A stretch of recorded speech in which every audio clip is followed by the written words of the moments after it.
그래서 오늘은 4장 먼저 28절에서 36절을 읽을 건데요. 첫 세 절 나장로님 읽어주시고 32절에서 34절 현우 집사님 아니 31절에서 33절 현우 집사님 34절에서 36절 박 집사님 읽어주세요. 네. 네, 이 모든 일이 나 느부갓네살 왕에게 임하였느니라.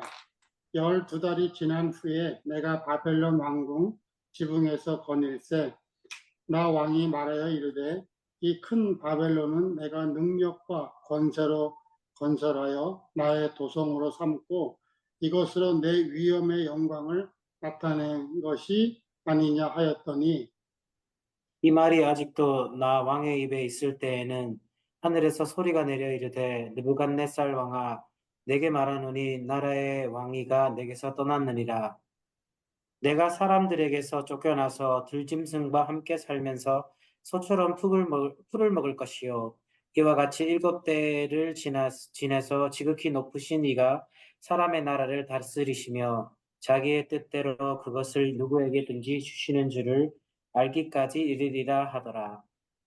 바로 그때에 이 일이 나 느부갓네살에게 응함으로 내가 사람에게 쫓겨나서 소처럼 풀을 먹으며 몸이 하늘 이슬에 젖고 머리털이 독수리 털같이 자랐고 손톱은 새 발톱과 같이 되었더라.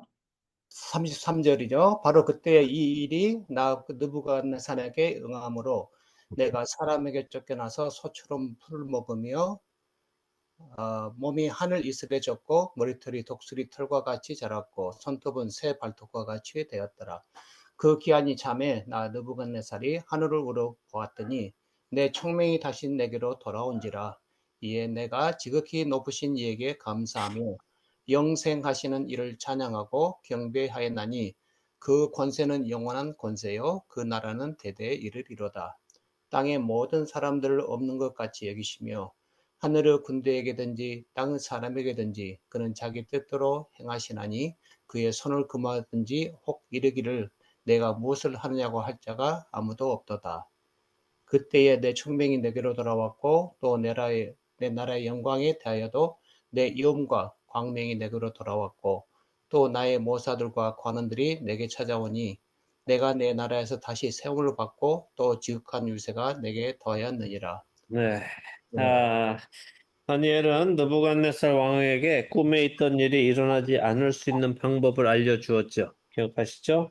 그거는 뭐였어요? 자기 죄에서 떠나서 공의를 행하고 가난한 사람을 긍휼히 여기는 사람이 되라 하는 것이었습니다. 자, 그럼에도 불구하고 28절은 이 모든 일이 모두 나 1인칭으로 말하죠. 느부갓네살에게 임하였다 이렇게 합니다. 그러니까 느부갓네살이 자기가 쓴 거예요. 전에도 말씀드렸듯이 이거는 이 사장은 느부갓네살의 간증문이란 말이에요. 본인이 쓴 거죠. 자, 그래서 정말 그렇게 다니엘이 나한테 말해줬는데도 불구하고 이 일이 정말 나에게 다 일어났다. 자, 그 일이 어떻게 일어났는가 하면 그 꿈을 꾼 지 12달이 지난 후에 일어났다라고 합니다.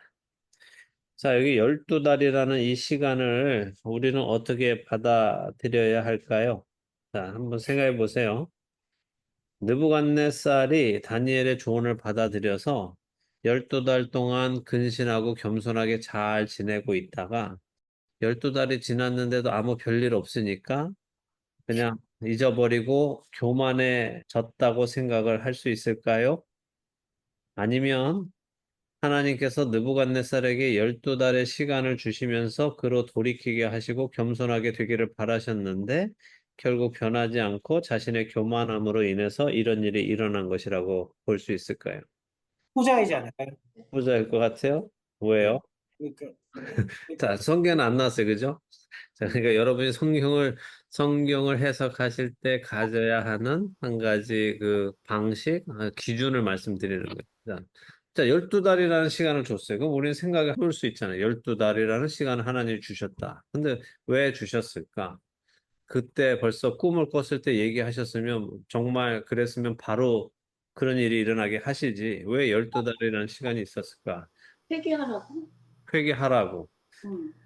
회개하라고 12달을 주셨을 수도 있지만 다니엘이 그렇게 왕이시여 죄에서 떠나서 공의를 행하시고 가난한 사람들을 긍휼히 여기시옵소서라고 말했더니 그래야 되겠구나 하고 12달을 잘 했을 수도 있잖아요.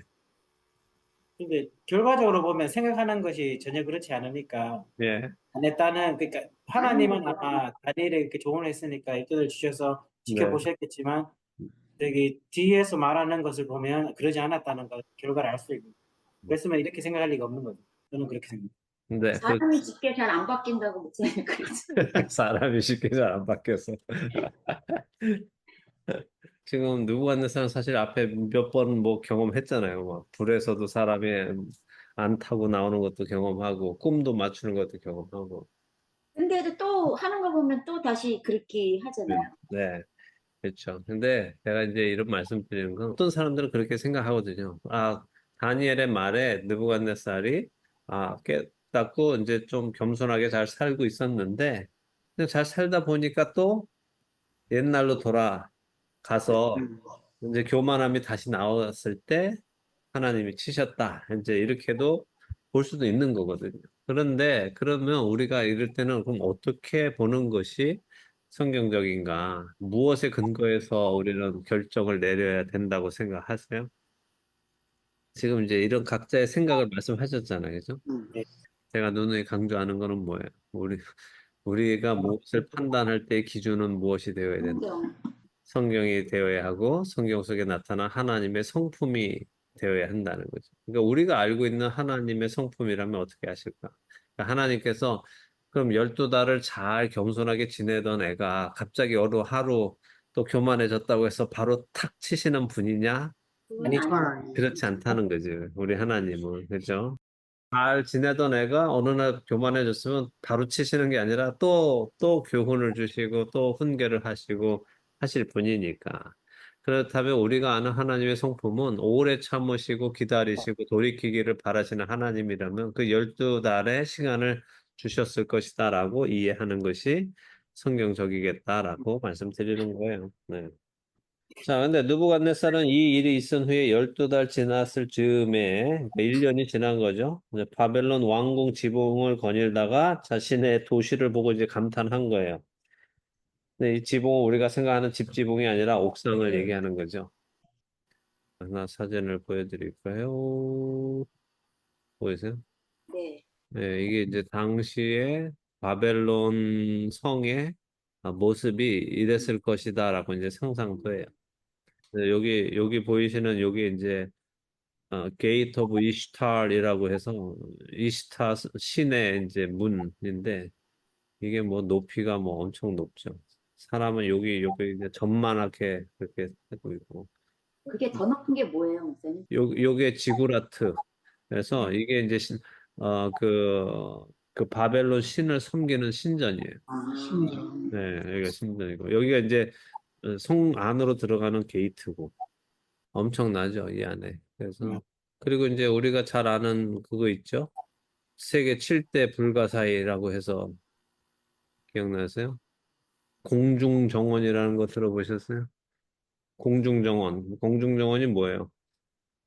공중에 막 붕 떠 있는 그런 정원인가? 존재하지 않으니까 이제 우리도 모르고 소문으로만 전설로만 있으니까 실제로 있느냐 없느냐 이제 뭐 얘기까지도 있지만 어쨌든 이제 그 전설에 의하면 전설이 아니라 그 역사 기록에 의하면 느부갓네살이 자신의 아내인 아미타스가 그 사람이 원래 이제 살던 곳이 숲이 우거진 곳에 살았었대요. 그래서 이제 근데 이제 바벨론 도시로 와서 이제 사니까 그 숲을 늘 그리워했대. 그러니까 이제 느부갓네살이 그 도시를 숲처럼 만들어 버린 거예요. 나무를 가져다가 심고 풀을 심고 막 이래가지고 그 아까 이제 건물들이 막 높잖아요. 근데 그 높은 데다가 막 나무를 막 다 심고 해놔서 마치 그 도시가 산처럼 보이는 거죠. 아주 나무가 푸르른 산처럼 이렇게 보이게끔 해놨다는 거죠. 그 엄청난 위용을 자기가 다 해놓은 걸 보고서는 굉장히 뿌듯해한 거죠. 그래서 그는 이 어마어마한 바벨론이 모두 나의 능력과 권세로 건설했다 하면서 이것이 나의 위엄과 영광을 나타내는 것이다라고 자랑을 했습니다. 자, 그는 분명 다니엘을 통해서 두 번이나 공식적으로 그에게 힘을 주신 분, 권세를 주신 분이 하나님이십니다라는 말을 들었지만 인간은 결국 자기 자신한테 시선이 가고 자기 자신이 하나님의 자리에 앉게 되는 죄인인 것입니다. 그래서 우리도 항상 이 느부갓네살과 같은 죄에 빠질 수 있다는 것을 기억하셔야 돼요. 우리의 하는 일이 잘 될 때, 성공의 가도를 달릴 때, 또 점점 더 높은 곳에 올라가게 되고 더 많은 것을 가지게 될 때에 우리는 이것이 다 나의 능력이다라고 우쭐해지고 목에 힘이 들어가고 또 다른 사람들을 무시하는 위험한 일이 나타나죠. 그때 우리는 조심해야 합니다.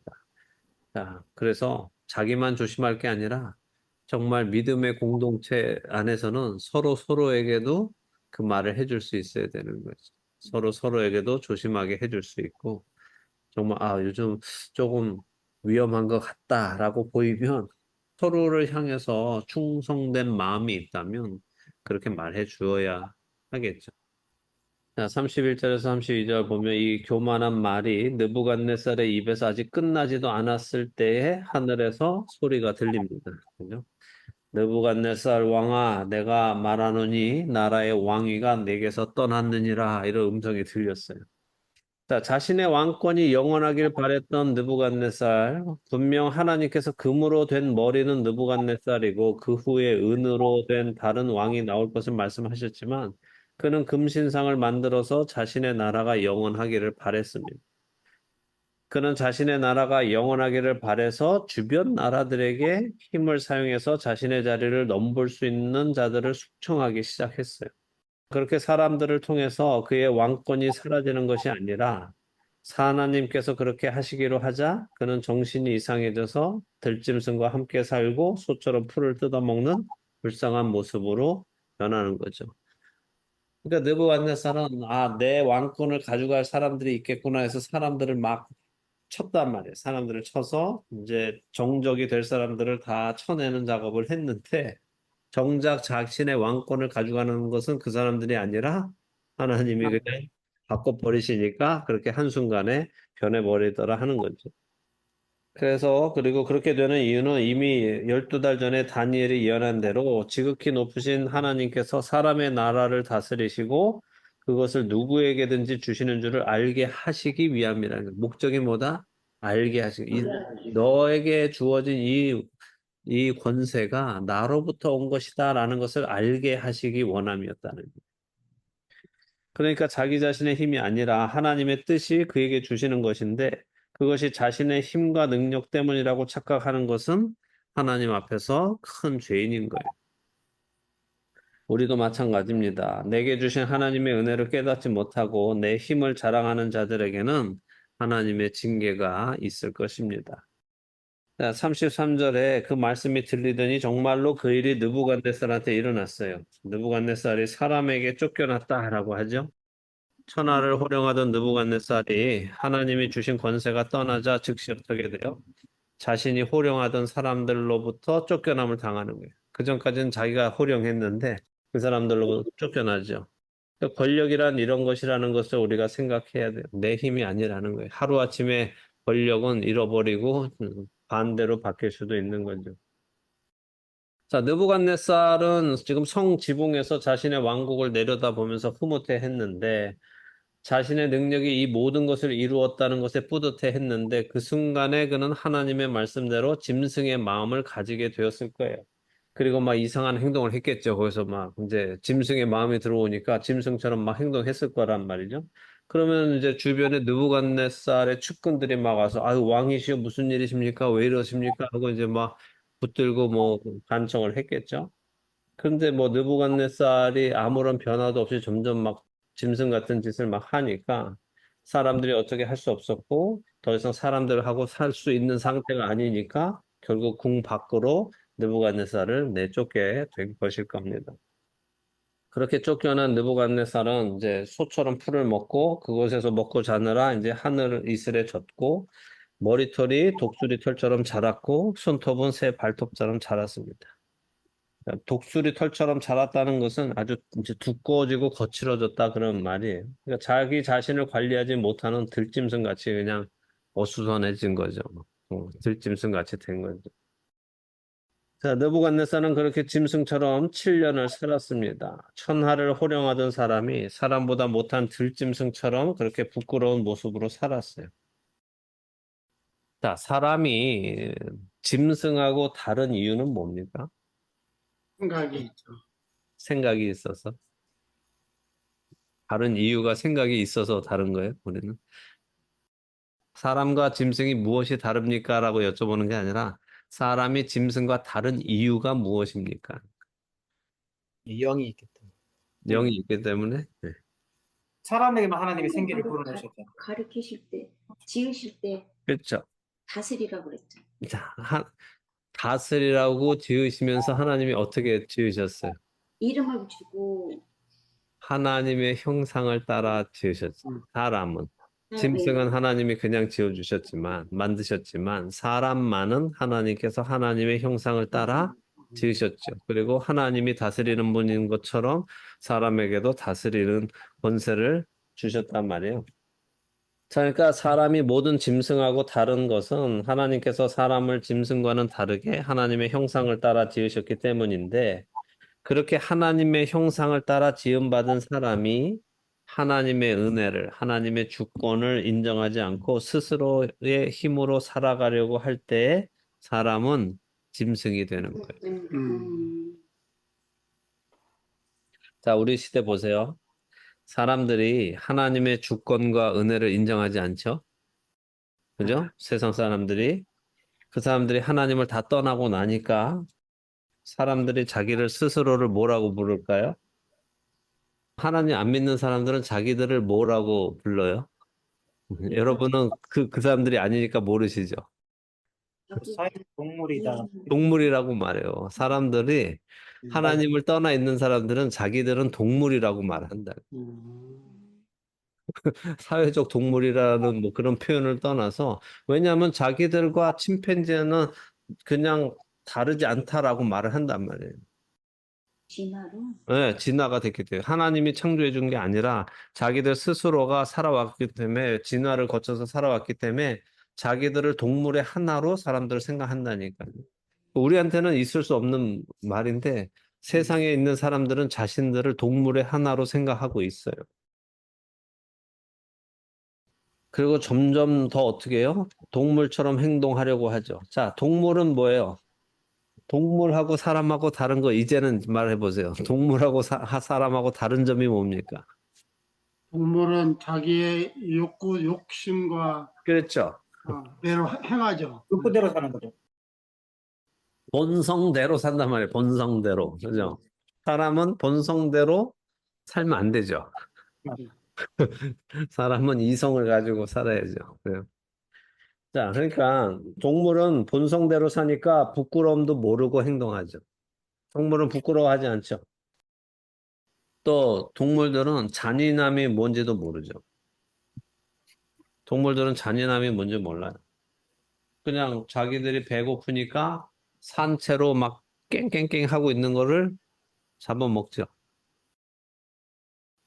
다 죽인 다음에 죽은 거 확인하고 뜯어먹는 게 아니라 산채로 막 뜯어먹는단 말이에요. 그래도 우리 너무 잔인하다. 어떻게 이렇게 먹고 살지? 이런 생각을 하지 않는단 말이죠. 본성대로 사니까. 우리 같으면 자 보세요. 만약에 여러분이 내가 정말 힘이 센 사람이야. 그런데 힘이 센 사람이어서 상대와 싸워야 된다면 상대에서도 정말 힘센 대상과 싸우는 게 그래도 급이 맞다고 생각하지 않겠어요? 그렇죠. 그죠? 근데 이제 예를 들어 사자가 영양 무리를 공격할 때 제일 센 놈을 공격할까요? 제일 약한 놈을 공격할까요? 약한 놈. 제일 약한 놈 공격하죠. 그죠? 그럼 제일 약한 놈을 공격할 때 우리가 사자한테 진짜 좀 비겁하다. 적어도 사자인데 그래도 영양 중에 뿔도 크고 힘 제일 센 놈으로 잡아야지. 어떻게 제일 연약한 막 태어나서 겨우 막 걸음도 잘 쫓아 못 가는 그런 영양 새끼를 잡아먹냐. 나쁘다라고 사람은 생각할 수 있지만 걔네들은 전혀 그게 자기 자존심 상할 일이 아니란 말이죠. 왜? 먹고 살아야 되니까. 그죠? 사람하고 동물은 그렇단 말이에요. 자, 그런데 오늘날 우리가 살아가는 이 시대의 사람들이 점점 어떻게 하느냐. 그렇게 되는 점점 거예요. 동물처럼 되어 간단 말이에요. 창피한 걸 몰라요. 부끄러운 걸 몰라요. 그죠? 이 동성애자들 퍼레이드 하는 거 보세요. 보신 적 있어요? 제가 샌프란시스코 살 때는 어쨌든 샌프란시스코에 매년 그 이제 축제가 있단 말이에요. 근데 제가 일하던 가게 앞에서 시작해. 그 매년. 그래서 그렇죠. 그거가 바로 우리 가게 앞에 여기서부터 세븐 스트리트에서부터 시작해서 마켓 스트리트 저 밑으로 이제 쫙 내려가거든. 매년 보는 거예요. 매년. 근데 정말 눈 뜨고 볼 수 없어요. 좀. 음. 눈 뜨고 볼 수 없어요. 그냥 너무 부끄러운 그냥 다 벗고 다니는 사람들이 길에 그냥 넘쳐나요. 그러니까 동물하고 개하고 저거 차이가 없다니까요. 그러니까 점점 그렇게 되어져 가고 있어요. 그리고 정말 자신들의 유익을 위해서, 자신들의 탐욕을 위해서 점점 더 아주 탐욕적이고 잔인함이 넘쳐나죠. 자, 어쨌든 느부갓네살은 그렇게 동물처럼 7년을 살았습니다. 그리고 하나님께서 정하신 그 시간이 찾아 그 7년 동안 그렇게 살았어요. 근데 하나님이 정하신 그 시간이 딱 되자 때가 참에 어떻게 됐어요? 그가 하늘을 우러러 보게 되었다라고 말씀하시죠. 자, 하늘을 우러러 보았다 하는 표현은 비로소 자신의 주인이 누구신지를 깨닫게 되었다 하는 거. 그는 비로소 자신이 누구인지, 내가 누군지 알면 하나님이 누구신지 알게 되고, 하나님과 나의 관계가 무엇인지를 알게 되는 거죠. 그렇게 깨닫고 나니까 내가 누군지, 하나님이 누군지, 그래서 자기가 하나님을 우러러 봤더니 드디어 어떻게 돼요? 총명이 다시 느부갓네살에게 돌아왔다는 거예요. 총명이 돌아온 느부갓네살은 비로소 자신이 알게 된 하나님께 감사하고 찬송하는데, 자 보세요. 그가 알게 된 하나님이 어떤 하나님이에요? 첫째는 지극히 높으신, 그 다음에 영생하시는 이, 영원하신 분이라는 거죠. 그 다음에 영원한 권세자, 권세가 그분에게 있다는 거고, 그의 나라는 대대로 이른다라고 하죠. 자, 그의 권세가 영원하고 그의 나라가 대대로 이르고 지극히 높고 영생하는 것이 사실은 느부갓네살이 원했던 거란 말이에요. 음. 그죠? 자기가 원했던 게 이건데 그런데 이건 자기 게 아니라는 걸 알았어. 이건 내 거가 아니다. 이건 하나님 거다. 이것은 이제 이 자기가 원하는 그것을 다 가지신 분이 누군지를 이제 비로소 알게 된 거죠. 그리고 자기 자신은 그 존재가 될 수 없음을 깨달았다. 자신이 원했던 그 권세가 하나님께 있음을 인정하는 거예요.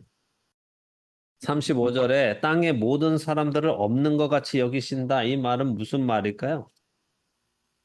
땅의 모든 사람들을 없는 것 같이 여기시며 말 의미는 하나님은 모든 사람을 아무것도 아닌 존재로 여기실 수 있다. 이런 말이거든요. 땅에 있는 모든 사람들을 아무것도 아닌 걸로 생각하실 수 있다. 그런. 근데 어떻게 이제 잘못 들으면 이 말이 꼭 하나님이 사람들을 무시하신다 이런 말처럼 들릴 수도 있잖아요. 기대를 안 하시는 거 아니에요? 기대를 안 하신다. 사람한테 기대를 안 하신다. 자, 이거는 하나님은 사람들이 있으나 없으나 변함이 없으시다 그런 말이에요. 음. 그러니까 자, 느부갓네살은 자신의 힘이 있어도 사람들이 있으니까 힘이 있는 거지. 사람들이 없으면 그의 힘은 아무것도 아니죠. 그죠? 혼자 힘으로 그가 뭐 할 수 있는 게 뭐가 있어요? 아무것도 없죠. 그죠? 그가 바벨론을 지을 수 있었겠어요? 그가 다른 사람들이 없는데 어떻게 사람들을 다스릴 수 있겠어요? 그런데 하나님은 사람들이 있으나 없으나 상관없이 그분은 뭐예요? 모든 만물을 다스리는 권세자이시고 가장 높으신 분이시다 하는 거죠. 또한 그분은 사람은 당연하고 하늘의 군대까지도 자신의 뜻대로 행하신다라고 돼 있어요. 하늘의 군대는 해와 달과 별을 의미하기도 하고 영적인 존재들, 천사들을 의미하기도 합니다. 자, 그래서 느부갓네살은 하나님이 하시기로 하신 것을 금할 자가 없고 하나님한테 왜 그런 일을 하세요라고 따질 자도 없다는 거죠. 그렇게 고백을 합니다. 근데 놀라운 게 뭐냐면 지금 느부갓네살이 하나님에 대해서 고백한 이 말들이 성경에 이미 있는 말들이란 말이에요. 그죠? 자, 욥기 9장 12절에 보면 욥이 이런 말을 해요. 하나님이 빼앗으시면 누가 막을 수 있으며 무엇을 하시나이까 하고 누가 물을 수 있으랴. 이렇게 욥이 이야기하고 이사야 45장 9절에 진흙이 토기장이에게 너는 무엇을 만드느냐 또는 내가 만든 것이 그는 손이 없다 말할 수 있겠느냐 하고 말씀해요. 또 이사야 40장 17절은 그의 앞에는 모든 열방이 아무것도 아니라 그는 그들을 없는 것 같이 빈 것 같이 여기시느니라 이렇게 말씀하세요. 또 시편 145편 13절은 주의 나라는 영원한 나라이나 주의 통치는 대대에 이르리이다 이렇게 말씀하시죠. 자, 그러니까 보세요. 우리가 알다시피 모든 성경은 무엇으로 적혔어요? 무엇으로 쓰여졌어요? 하나님의 영광. 하나님의 감동으로 쓰여졌다고 디모데후서가 말씀하시죠. 그죠? 자, 그럼 성경이 하나님의 감동으로 쓰여진 것이라면 어느 누가 그 성경의 말씀과 같은 고백을 한다는 것은 무엇을 의미할까요? 하나님이 모든 사람에게 역사하신다. 하나님 모든 사람에게 역사하신다. 음. 하나님이 그 사람에게 깨닫게 하셨다는 거죠. 하신다. 그죠? 그러니까 느부갓네살에게 하나님이 드디어 깨닫게 해주셨다는 거예요. 느부갓네살이 드디어 하나님을 제대로 알게 된 거예요. 어떻게 알게 된 거예요? 경험을 통해 알게 된 거예요. 그는 경험을 통해서 자기 자신이 누구인지 하나님이 누구신지를 알고 그것을 고백하는 거예요. 이게 이제 은혜입니다. 한평생 편안히 살다가 하나님 모르고 죽는 것이 은혜가 아니라 어려운 삶을 살아도 하나님을 알고 그 하나님을 나의 하나님으로 받아들이는 것이 은혜란 말이에요. 근데 우리는 한평생 편안하게 살기를 계속 강구하죠. 근데 한평생을 편안하게 살면 하나님의 은혜를 알지 못한단 말이에요. 자, 36절에 보세요. 이렇게 느부갓네살이 하나님이 누구신지 깨닫고 그분의 주권을 온전히 인정하게 되자 그의 충명이 느부갓네살에게 돌아왔고 바벨론의 영광과 위엄과 광명도 느부갓네살에게 돌아왔고 자신을 쫓아냈던 사람들도 다시 찾아오고 느부갓네살의 자리를 회복시켜 주었어요.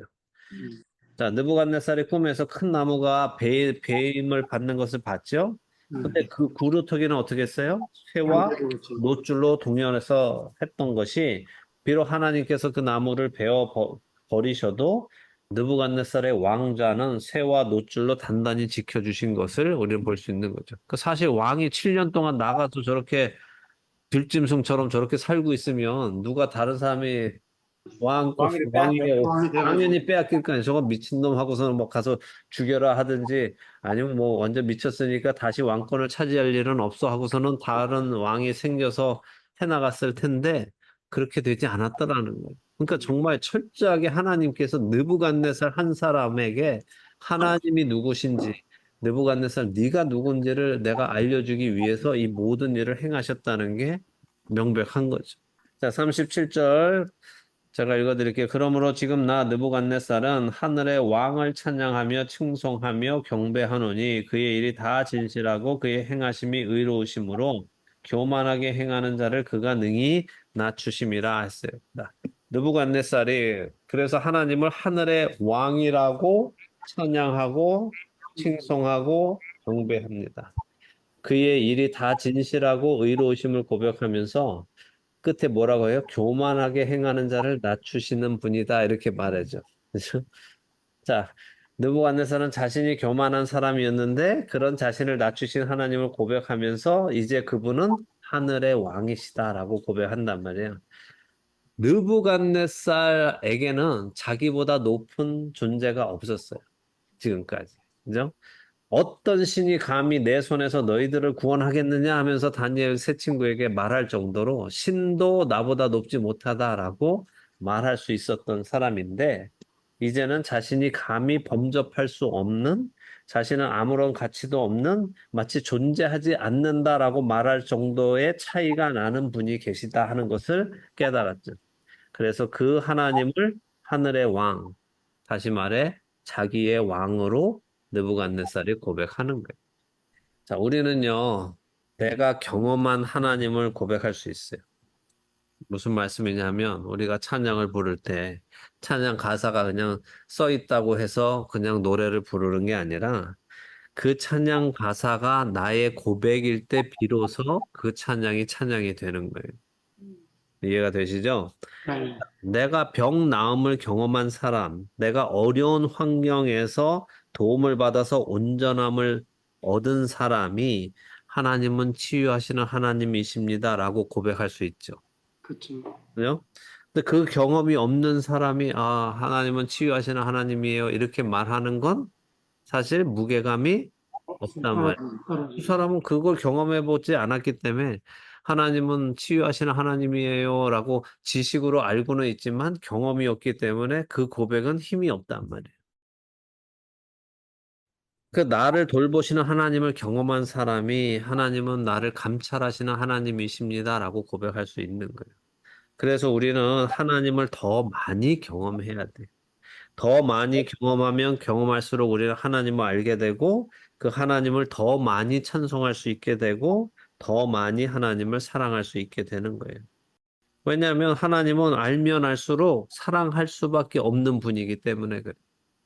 우리가 하나님을 사랑하지 지극히 우리의 마음을 전심을 다해서 마음과 힘과 뜻을 다해서 사랑하지 못하는 이유는 뭘까요? 하나님을 잘 하나님에 대해서 정확하게 알지 못하기 네, 때문에. 그분을 그만큼 제대로 알지 못하기 때문에 그래요. 그분은 알면 알수록 사랑하지 않을 수 없는 분이랍니다. 내가 하나님을 사랑하지 못한다는 건 내가 하나님을 잘 모른다는 거예요. 여러분이 사랑하는 하나님 말고 사랑하는 어떤 대상이 있을 거 아닙니까? 사람 빼놓고 얘기해보죠. 사람 빼놓고. 여러분이 사랑하는 무슨 취미든 좋아하는 뭐든 그거에 얼마나 우리가 정성을 들이느냐는 거예요. 내가 좋아하는 그것을 알기 위해서 얼마나 시간을 들이고 그것을 더 잘 하기 위해서 얼마나 많은 노력을 들이느냐 하는 거죠. 그래서 점점 그 취미 생활은 어떻게 더 깊어져 가잖아요. 시간이 갈수록. 그래서 거기에 대해서 점점 더 통달하게 되고, 어디 가서 남 부끄럽지 않게 한마디씩 할 수 있잖아요. 자기가 정말 좋아하는 그 취미 생활에 관해서는. 근데 하나님에 대해서는 그렇게 못한다면 그건 정말 부끄러운 일이죠. 하나님이 누구신지 누구에게 제대로 소개를 못한다면 부끄러운 일이란 말이에요. 그래서 하나님을 더 많이 알아가시도록 노력하세요. 기도하시고. 자, 이렇게 해서 하나님은 최고의 권력자 느부갓네살도 하나님을 인정하게 하심으로 하나님의 계획을 이루셨어요. 이렇게 해서 느부갓네살의 이야기는 끝나는 거예요. 엄청난 느부갓네살의 세력이 막 있고 다 있었는데 하나님은 그냥 느부갓네살에게 하나님이 하시려 했던 일은 뭐예요? 너의 그 모든 힘은 나에게로부터 왔다. 내가 너를 그 자리에 올려준 거야. 다니엘의 해석을 통해서 말하면 그냥 지극히 천한 자인 너한테 내가 그걸 준 거야라고 말씀하신다는 거지.